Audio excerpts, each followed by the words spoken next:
If you told the average Canadian 10 years ago, within a decade, 2/3 of the country would be living paycheck to paycheck, forced to choose between heating their homes and buying groceries, they'd have laughed in your face. That skilled workers earning six-figure salaries would struggle to pay rent. That the healthcare system would all but collapse, with 24,000 Canadians dying waiting for surgeries or diagnostic tests in the past year. That massive tent cities with hordes of drug-addled homeless would spring up in every major city. But that's exactly what happened. While it might sound sensational, the past decade has been a total collapse of what was once considered one of the best countries in the world to live in. Between chronic economic mismanagement, the complete failure to integrate mass waves of low-skill immigration, and corporate cartels consolidating ever greater power, the average Canadian has had their status reduced to that of a medieval vassal, earning just enough to put bread on the table with nothing left over for the future. The Canada you grew up in is dead. Crushed by rising public and private debt, resource underutilization, non-functional healthcare and housing, and an ever-widening gap between a small elite and an increasingly impoverished population, the new Canada is rapidly becoming a third world backwater. So how did we get to this disastrous place? Where does this trajectory lead if the trend continues? And what, if anything, can still be done to salvage what remains? To illustrate the severity of the current situation, consider the following. Canadians are now one of the most indebted populations in the world. As of 2025, Canada's household debt-to-income ratio, which compares total household debt to its aggregate after-tax income, was 177%. Put simply, Canadians owe $1.77 for every dollar they earn. This is the third highest ratio in the world, meaning Canadians are spending an alarming portion of their income paying off credit cards, mortgages, and bank loans, leaving little to nothing for emergencies, savings, education, and other necessities. To put this in perspective, by late 2025, the Americans had a debt-to-income ratio of just 81%, less than half of Canadians. Even more troubling, this is a relatively recent phenomenon. Through the 1970s, 80s, 90s, and early 2000s, Canadian and American debt ratios closely mirrored one another. That all changed after the 2008 financial crisis. While the US underwent a violent market collapse with mass foreclosures, widespread bankruptcies, and enormous debt write-offs, Canada did not. While there was a brief downturn, housing prices quickly resumed their meteoric rise, with successive governments doubling down on housing as the engine for economic growth. In other words, Canada never went through the painful deleveraging the US did. We never learned the lessons of the mortgage crisis because we never had to, and we're paying the price for that now. As of late 2025, having avoided 2 consecutive quarters of GDP contraction, Canada's economy is not technically in recession. Technically. It's important to note that federal leaders and their investor-class cronies accomplished this through record levels of immigration, used to prop up housing demand and inflate aggregate economic output. This boosted the overall GDP, but came at the expense of the metric that really matters, GDP per capita. That ratio has dropped for 5 of the past 7 quarters, and now sits at 2.5% below pre-pandemic levels. And Canadians are feeling it. A recent H&R Block survey revealed a shocking 85% of Canadians say living paycheck to paycheck is now the norm, up from 60% just 1 year ago. And the reality on the ground reflects this. Walk through downtown Toronto or Vancouver and you'll see endless empty storefronts, lineups around the block for minimum wage McDonald's and Tim Hortons jobs, the usual smiling Remax agent ads on buses and trains, swapped out for payday loans, cash for gold, and debt restructuring services. With that said, every developed economy experiences periodic recessions. Who's to say this isn't just another cyclical download in an otherwise healthy economy? Economist and Nobel laureate W. Arthur Lewis described the defining feature of a developing economy as the coexistence of a modern, high-productivity sector alongside a large population trapped in low productivity, economic insecurity, and limited access to stable employment.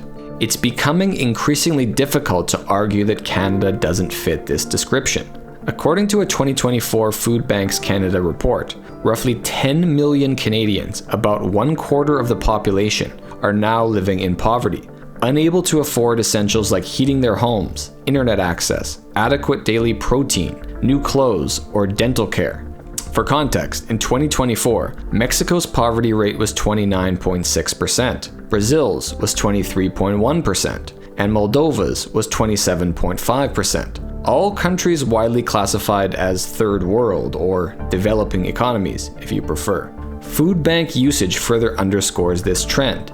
It's more than doubled since 2019, with 33% of users being children, 19% employed Canadians, and over 8% seniors. Unemployment paints a similar grisly picture. Canada's overall unemployment rate is fluctuating around 7%, placing it among the highest in the OECD. And that figure is generous. It counts part-time and gig work as employment, masking the true underemployment issue. But the real story here is youth unemployment, hovering at around 14%, a 15-year high. Much of this is the direct result of the massive expansion of the temporary foreign worker and international student programs, flooding the labor market with millions of low-skill workers and displacing the entry-level jobs normally filled by high school and college kids. But poverty, food banks, and unemployment aren't the cause of Canada's decline. They're merely the symptoms. At the core of Canada's economic stagnation is an uncomfortable fact. The country has regulated itself into paralysis. Investment doesn't flee countries because of a lack of resources. It flees because the rules make building anything impossible. While the United States, along with most of the 38 OECD countries, experienced strong boom periods following the pandemic, Canada's GDP per capita actually shrank by 0.3% between 2019 and 2022, ranking it as the 5th worst out of the entire OECD. Much of this can be traced back to Canada's paralysis by overregulation. You've got Bill C-69, the Impact Assessment Act, requiring resource development projects to conduct complex assessments of environmental, social, health, sustainability, climate change, and Indigenous rights impacts. Bill C-48, the West Coast tanker ban, prohibiting large oil tankers from operating along the northern British Columbia coast. Quebec's Bill 21, banning all new oil and gas exploration and production within the province.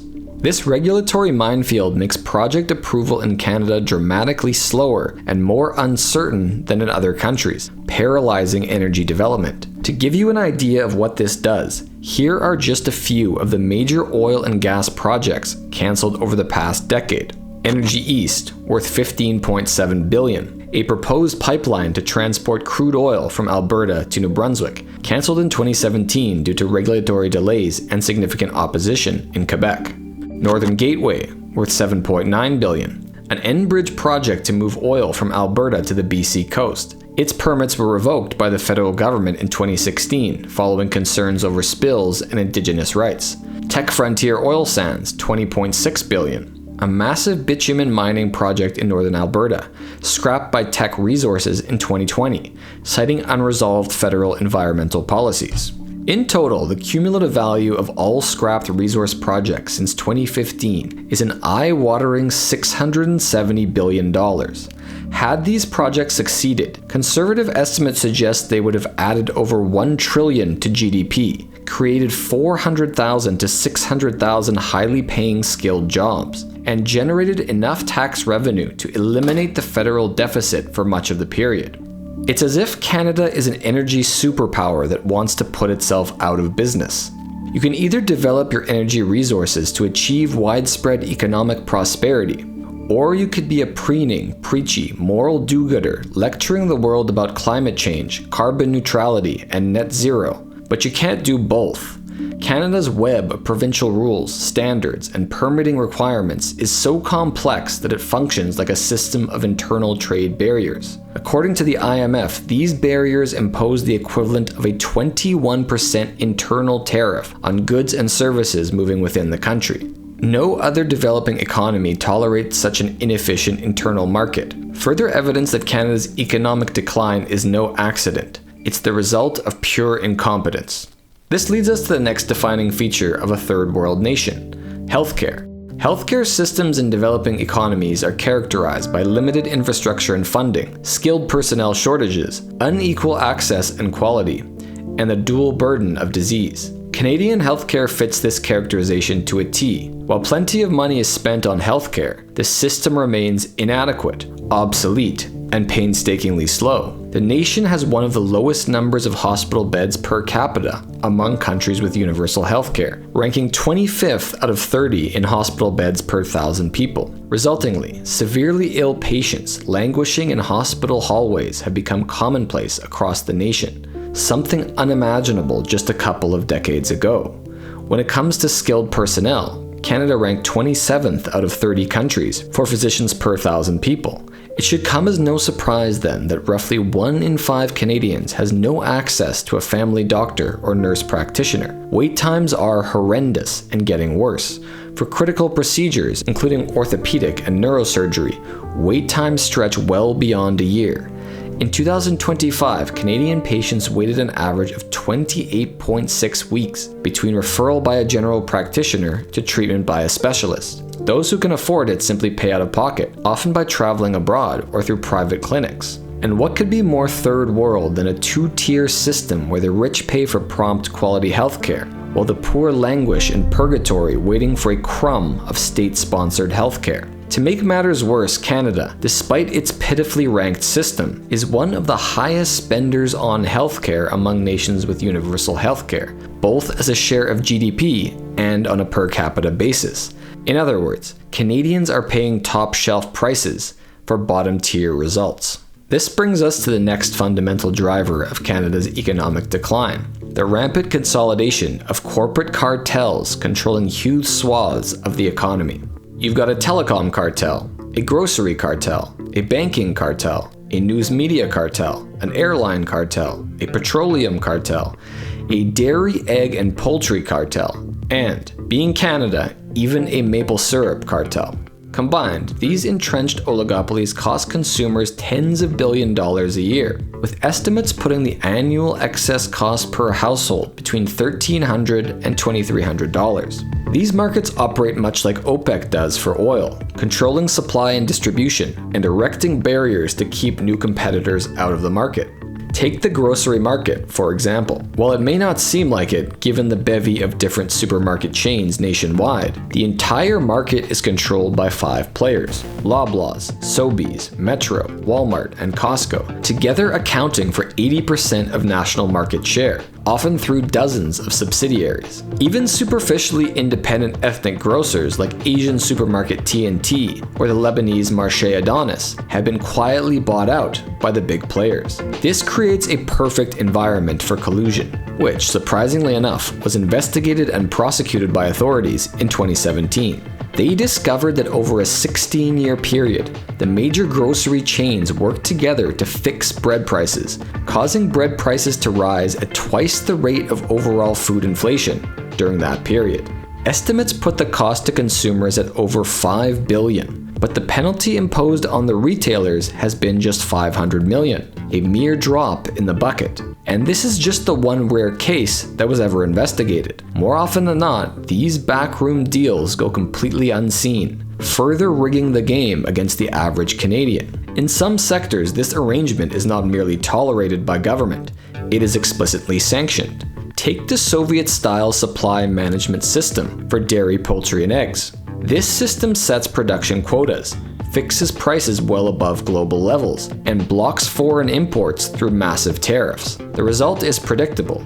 Canadians pay far more for these products than nearly anyone else in the world. But the price premium only applies within Canada.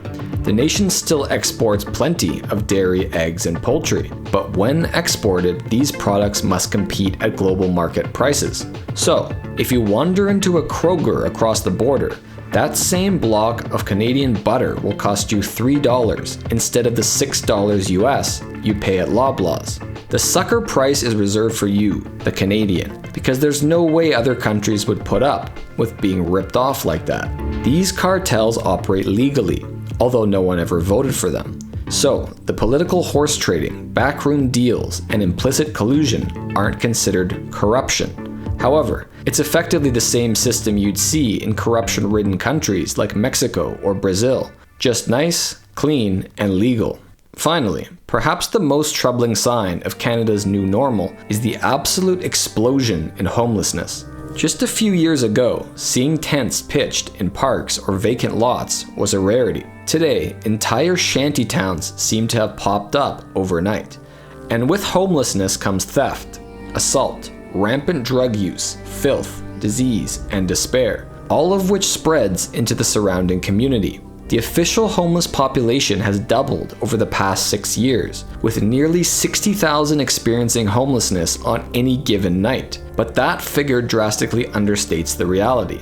These counts exclude the so-called hidden homeless, people sleeping in cars, motels, couch surfing, and the like. When included, this number jumps to roughly 300,000 people nationwide, a jarring figure. While homelessness is a complex topic and can't be solved just by building more housing, one thing is certain: an atmosphere of despair is in the air. The storm of unemployment, mass immigration, and sky-high housing costs has pushed some who would have turned their lives around to pick up the bottle, pipe, or needle, a path that leads to only one place. Sadly, there's little evidence this trend is slowing. According to a predictive model by HelpSeeker, a Calgary data analytics firm, Canada's homeless population is projected to double again over the next 6 years, to between 550 and 570,000 people. Roaming hordes of fentanyl-induced zombies will become permanent fixtures in Canadian cities. While not a problem limited to developing countries, the squalor, tent cities, crime, and open drug use are certainly reminiscent of dysfunctional third world nations. But it seems federal leadership is perfectly content with the progressive disintegration of Canadian society. With their mansions, private security, and chauffeured cars, policymakers are well shielded from interacting with the grisly reality on the ground. Worse still, they're actively benefiting from it.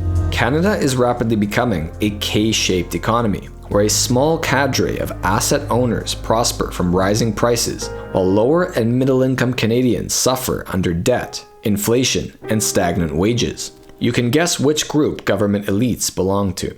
Nobel-winning economist Simon Kuznets once stated, "There are 4 sorts of countries: developed, underdeveloped, Japan, and Argentina." The first 2 are self-explanatory. The real instructive case is Argentina. A nation blessed with vast natural resources and an educated populace, Argentina should have been among the richest nations on Earth. Instead, through decades of massive welfare overspending, poor tariff policy, overregulation, and corrupt crony capitalism, it fell from one of the wealthiest economies in the early 20th century to a developing nation in terminal economic decline. The parallels to Canada are too obvious to ignore. Canada ought to be the richest nation on Earth, with enormous oil, natural gas, uranium, and mineral reserves. It should be an economic powerhouse, the envy of the world. Instead, Canada has chosen to follow the Argentine path, squandering the greatest resource opportunity any country could ask for. Let's hope Canadians realize it didn't have to be this way, that the third worlding of Canada was entirely self-inflicted, and that the process can still be reversed, if only people wake the hell up. If you enjoyed this video, please consider subscribing and watching one of these 2 videos next.